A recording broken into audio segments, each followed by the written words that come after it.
తెలంగాణ ఛత్తీస్గఢ్ సరిహద్దుల్లోని కర్రెగుట్టలో యుద్ధ వాతావరణం నెలకొంది. కర్రెగుట్టలో కేంద్ర బలగాల ఆపరేషన్ కగార్ కొనసాగుతుంది. 5 రోజులుగా కర్రెగుట్టలో కూంబింగ్ చేస్తున్నారు పోలీసులు. ఇక కర్రెగుట్టలను అన్ని వైపుల నుంచి చుట్టుముట్టారు. కర్రెగుట్టలోని ప్రధాన కొండపై బేస్ క్యాంపుకు ఏర్పాట్లు చేస్తున్నాయి బలగాలు. బేస్ క్యాంప్ దగ్గరకు ఆర్మీ హెలికాప్టర్లలో భారీగా ఆయుధాలు తరలిస్తున్నారు. 10,000 మంది పోలీసులతో శాశ్వతంగా క్యాంప్ నిర్వహణకు ప్లాన్ చేస్తున్నారు అధికారులు. ఇక మావోయిస్టులు అమర్చిన ఫ్రెషర్ మైన్స్ పేల్ చేస్తున్నారు.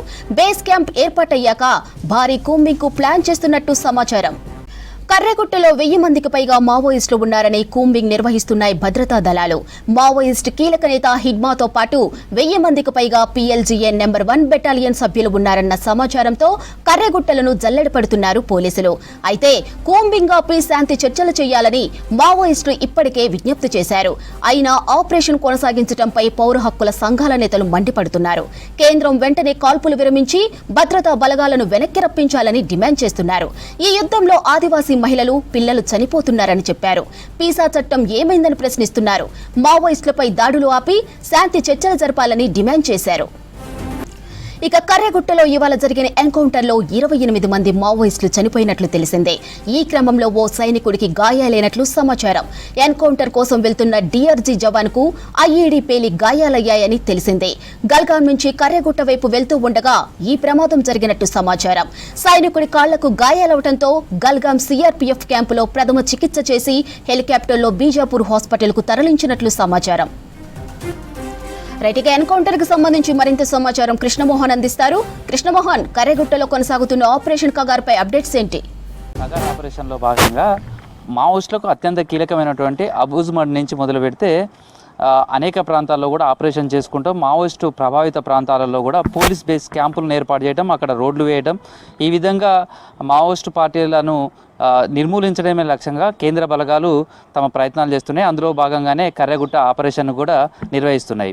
అయితే ఇదంతా కూడా 5 రోజులుగా జరుగుతున్నప్పటికీ ఒక్క రోజులో జరిగిన ఆపరేషన్ కాదు. దాదాపు చాలా రోజులుగా ఈ కర్రెగుట్ట పైన కేంద్ర బలగాలు దృష్టి సారించినట్టుగా చాలా స్పష్టమవుతుంది. ఎందుకంటే ఫిబ్రవరి 24 తారీఖు, ఈ సంవత్సరం ఫిబ్రవరి 24 తారీఖు నాడు ఒక డ్రోన్ విజువల్కు సంబంధించి బయటకు వచ్చింది. ఆ డ్రోన్ విజువల్లో కూడా కర్రెగుట్ట పైకి భారీ ఎత్తున మావోయిస్టులు పైకి వెళ్తున్నటువంటి దృశ్యాలు కనిపించాయి. అవి ఇప్పుడు బయటికి వచ్చాయి. ఈ దృశ్యాల ఆధారంగా చాలా రోజులుగా కర్రెగుట్ట పైన కేంద్ర బలగాలన్నీ కూడా దృష్టి సారించాయి. ఇంటెలిజెన్సీ కావచ్చు, ఇవి తర్వాత SB కావచ్చు, ఇతర పోలీస్కు సంబంధించినటువంటి ఇన్ఫర్మేషన్ సంబంధించినటువంటి అంతా కూడా సేకరించిన తర్వాతనే ఈ ఆపరేషన్ను మరింత ముమ్మరం చేసినట్టుగా తెలుస్తుంది. అయితే ఈ కర్రెగుట్టలకు సంబంధించి కూడా ఇటు ఛత్తీస్గఢ్, ఇటు తెలంగాణ బార్డర్లో ఉంటాయి. పూర్తిగా ఎక్కువగా ఛత్తీస్గఢ్ వైపే ఉంటాయి. ఇదంతా కూడా మావోయిస్టులకు పెట్టని కోటలాగా ఉంటాయి.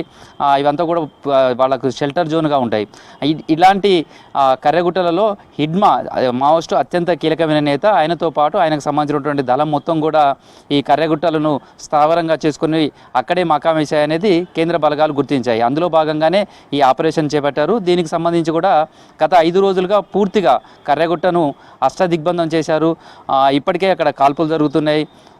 డ్రోన్లతోటి ఎప్పటికప్పుడు నైట్ విజన్ తోటి కూడా పరిశీలిస్తున్నారు. పైన దాదాపు 1000 నుంచి 2000 మంది వరకు కూడా మావోయిస్టులు ఉన్నారు అనేది ప్రాథమికంగా గుర్తించినట్లుగా చెప్తున్నారు. అక్కడ అందులోనూ హిడ్మాతో పాటు మరొక 8 మంది కీలకమైనటువంటి మావోయిస్టు సెంట్రల్ కమిటీకి సంబంధించినటువంటి నేతలు అక్కడే ఉన్నారు. వాళ్ళకి సంబంధించినటువంటి సెక్యూరిటీ వింగ్స్, అదేవిధంగా వివిధ దళాలకు సంబంధించినటువంటి వాళ్ళంతా కూడా ఇదే కర్రెగుట్ట పైన మకాం వేసినట్టుగా సమాచారం. ఈ నేపథ్యంలోనే ఈ ఆపరేషన్ను నిర్వహిస్తున్నారు. దీంట్లో కేంద్ర బలగాలు, అదేవిధంగా ఛత్తీస్గఢ్కి సంబంధించినటువంటి బలగాలు కావచ్చు, బస్తార్ ఫైటర్స్ కావచ్చు, కోబ్రా దళాలు, అదేవిధంగా CRPF బలగాలు, ఇవన్నీ కూడా ఈ పోరాటంలో పాల్గొంటున్నాయి. ప్రస్తుతం అయితే అక్కడ ఒక యుద్ధ వాతావరణమే ఉందని చెప్పచ్చు.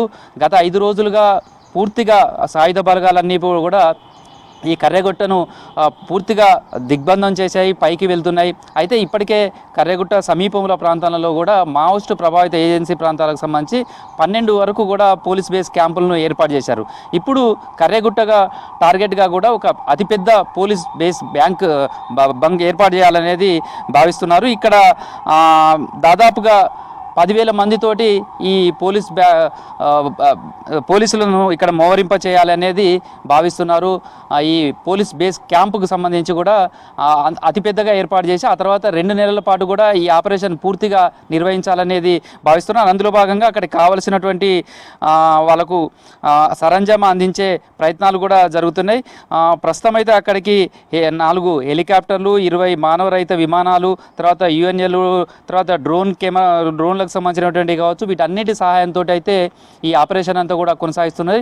దాదాపు గుట్ట పైభాగంలో కూడా బాంబులు వేస్తున్నట్టుగా కూడా సమాచారం అవుతుంది. రాత్రి లేట్ నైట్ వరకు కూడా ఈ కాల్పులు వినిపిస్తున్నాయనేది చుట్టుపక్కల గ్రామస్తులు చెప్తున్నారు. భారీ బాంబు పెళ్ళులు వినిపిస్తున్నాయి.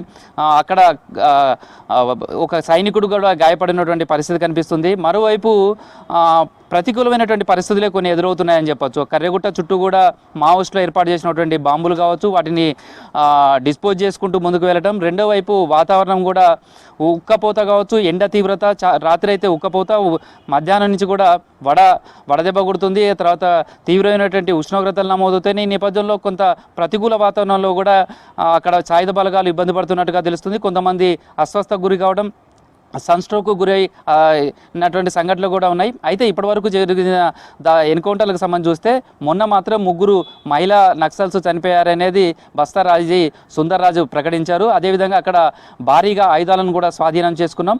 సేమ్ టైంలో చాలామంది ప్రాణ నష్టం మావోయిస్టు పార్టీకి జరిగి ఉండొచ్చు, అదేవిధంగా చాలామంది గాయపడి ఉండొచ్చు అనేది ఆయన అఫీషియల్గా ఒక ప్రకటన జారీ చేశారు. కానీ ఉదయం నుంచి కూడా మరొక వార్త బయటకు వచ్చింది.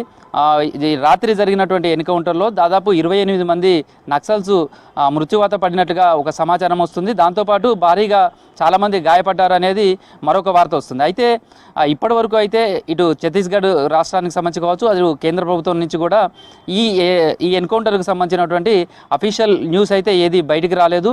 ప్రస్తుతం అయితే అక్కడ మాత్రం భారీగానే ఎన్కౌంటర్ జరుగుతుంది, కాల్పులు జరుగుతున్నాయి. తర్వాత మావోయిస్టులు ఏర్పాటు చేసినటువంటి బాంబులను డిస్పోజ్ చేయడంతో పాటు కర్రెగుట్ట పైన కూడా ఇటు మానవరహిత విమానాలతో పాటు డ్రోన్లతో కూడా బాంబులు వేస్తున్నారు. అక్కడ ఉన్నటువంటి మావోయిస్టులు అందరినీ కూడా దిగ్బంధం చేసే ప్రయత్నం చేస్తున్నారనేది సమాచారం అవుతుంది. ఈ ఆపరేషన్ మరొక 2 నెలల పాటు కూడా కొనసాగించాలనేది ప్రాథమికంగా నిర్ణయించినట్టుగా తెలుస్తుంది. పోలీస్ బేస్ క్యాంపును ఇక్కడ భారీగా ఏర్పాటు చేయాలి. కర్రెగుట్ట టార్గెట్గా ఇక్కడ శాశ్వతంగానే ఈ పోలీస్ బేస్ క్యాంపును ఉంచాలి. ఇక్కడ దాదాపు 10,000 మందితోటి ఈ క్యాంపును కంటిన్యూ చేయాలనేది కూడా ఒక ప్రాథమికంగా నిర్ణయాన్ని తీసుకున్నట్టుగా తెలుస్తుంది. అందుకు సంబంధించినటువంటి ఆయుధాలను కావచ్చు, లేదా ఇక్కడ ఉన్నటువంటి సాయుధ బలగాలను కూడా అక్కడికి తరలించే ప్రయత్నాలు చేస్తున్నారు. సేమ్ అక్కడ కావాల్సినటువంటి మెడిసిన్స్ కావచ్చు, తర్వాత నిత్యావసర వస్తువులు కావచ్చు, లేదా అక్కడ ఉండే సాయుధ బలగాలకు కావాల్సిన అవసరాలు తీర్చే విధంగా కూడా అంత సామగ్రిని అంతా కూడా అక్కడికి తరలించే ప్రయత్నాలు వైపు జరుగుతున్నాయని తెలుస్తుంది. సేమ్ టైంలో మరోవైపు కూంబింగ్ సంబంధించి కూడా అత్యంత వేగంగా జరుగుతుంది, భారీ కూంబింగ్ జరుగుతుంది, ఎక్కడికక్కడ కాల్పులు జరుగుతున్నాయి అనేది తెలుస్తుంది. బట్ ఇప్పటివరకు అయితే భారీగా మావోయిస్టులకు నష్టం వాటిల్లింది, ఎక్కువ మంది చనిపోయారు అనేది సమాచారం వస్తున్నా అఫీషియల్గా ఇప్పటివరకు ధృవీకరించలేదు. మరోవైపు మావోయిస్టు పార్టీ కూడా ఇప్పటికే ఈ కాల్పులను విరమించాలి, 2 రోజుల పాటు ఆపరేషన్ ఖగార్ నిలిపివేయాలి. సేమ్ టైంలో పౌర హక్కుల సంఘాల నేతలు కూడా ఇదే డిమాండ్ చేస్తున్నారు. ఇవాళ వరంగల్లో కూడా హరగోపాల్తో పాటు మిగతా నేతలు కూడా ప్రెస్ మీట్ పెట్టారు.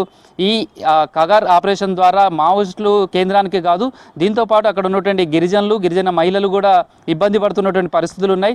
అక్కడ శాంతి చర్చలు కావాలి, మావోయిస్టులు కూడా అందుకు సిద్ధంగా ఉన్నారు. కాబట్టి కేంద్ర ప్రభుత్వం కూడా ఆ వైపుగా అడుగులు వేయాలి, ఇక్కడ కాల్పులను విరమించుకోవాలి అనేది వాళ్ళు కూడా డిమాండ్ చేస్తున్నారు. ఓవైపు మానవ హక్కుల సంఘాలు కావచ్చు, పౌర హక్కుల సంఘాలు ఈ విధమైనటువంటి డిమాండ్ చేస్తున్నాయి. మరోవైపు కర్రెగుట్ట చుట్టూ మాత్రం పోలీసు బలగాలు అయితే మోహరించాయి. కేంద్ర బలగాలు కావచ్చు, ఛత్తీస్గఢ్కి సంబంధించినటువంటి బలగాలంతా కూడా కర్రెగుట్ట చుట్టూ కూడా 148 కిలోమీటర్ల మేర ఈ బలగాలన్నీ కూడా ఉన్నాయి. పోలీస్ బేస్ క్యాంపుకు సంబంధించినటువంటి ఏర్పాట్లు జరుగుతున్నాయి. మొత్తానికైతే అక్కడ ఒక యుద్ధ వాతావరణమే కనిపిస్తుంది. ఈ ఆపరేషన్ మరొక 2 నెలల పాటు కూడా కంటిన్యూగా చేసే అవకాశం ఉంది. ప్రధానంగా మావోయిస్టు పార్టీ అత్యంత కీలకమైనటువంటి నేతగా ఉన్నటువంటి హిడ్మా టార్గెట్గానే ఈ ఆపరేషన్ అంతా కూడా కొనసాగుతుందని చెప్పుకోవచ్చు. మాధురి.